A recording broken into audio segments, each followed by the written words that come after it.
আসসালামু আলাইকুম ভিউয়ার্স, কেমন আছেন আপনারা সবাই? আশা করি ভালো আছেন। তো আবারও চলে আসলাম আপনাদের মাঝে নতুন আরেকটা ভিডিও নিয়ে। তো চলুন ভিডিওটা শুরু করা যাক। তো আমি একটা রানিং প্রোগ্রামের সমস্যা এখন আপনাদেরকে দেখাবো। তো দেখুন, এই জ্যাম পকেট সেটআপ মডেলটা হচ্ছে এটা। এটার কি সমস্যা দেখেন আগে, রানিং সমস্যা। তো আমি এখন সুইচ দেব। জাদু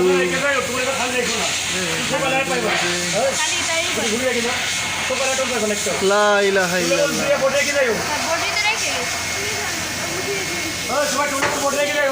মেশিনটা রান করতেছি, দেখেন।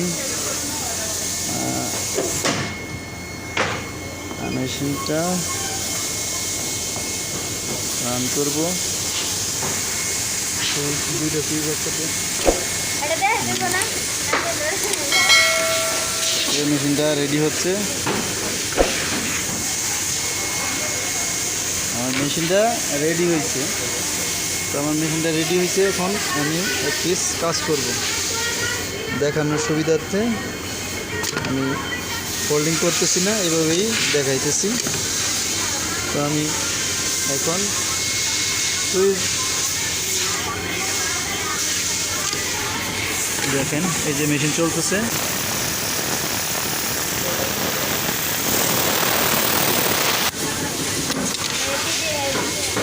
এই দেখেন কি সমস্যা, এই লোডারটা মানে এই লোডারটা এই জায়গায় আসতেছে না, আইসা এই পকেটটারে এই হেডে আনতেছে না। না, তো সমস্যা কি আইছে, এই যে এই জায়গায় কী লেখা হচ্ছে, loader to up down sensor streamer. এই এরর আসছে। তো এই এররটা আমরা এখন ঠিক করব। এই এররটা আমরা এখন ঠিক করব। এই এররটা ঠিক করতে হলে প্রথমে যে এই যে সামনের যে এই বেসটা আছে, পুরো বেসটা, এটার ভিতরে একটা বেল আছে। আর মূলত এই লোডারের এই সেন্সরটা, এই জায়গায় একটা সেন্সর আছে, এই সেন্সরটা প্রবলেম আছে। তো আমরা এখন এটা ওপেন করব ভিডিওর সুবিধার্থে। এই স্ক্রুগুলো আমি ওপেন করে রেখেছি। তো তো এটা আমরা এখন ওপেন করব।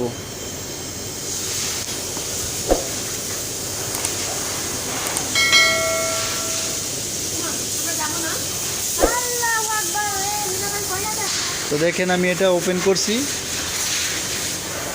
তো এটা ওপেন করার পরে এই জায়গায় একটা সেন্সর আছে। আমার যে সমস্যাটা আসছে, হয়তো সেন্সরের তারটা কোনো জায়গায় ছিঁড়ে গেছে বা সেন্সরটা নষ্ট হয়ে গেছে, এটা আমি চেক করতেছি। তো আমি একটু হাওয়া দিয়ে নিব, অনেক সময় হাওয়া দিলে ঠিক হয়ে যায়।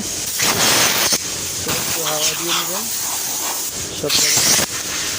হাওয়া দেওয়ার পরে আপনারা দেখবেন এই জায়গায় এই যে সেন্সরের, দেখেন এই যে সেন্সরের পাশে আরেকটা স্ক্রু দেওয়া আছে।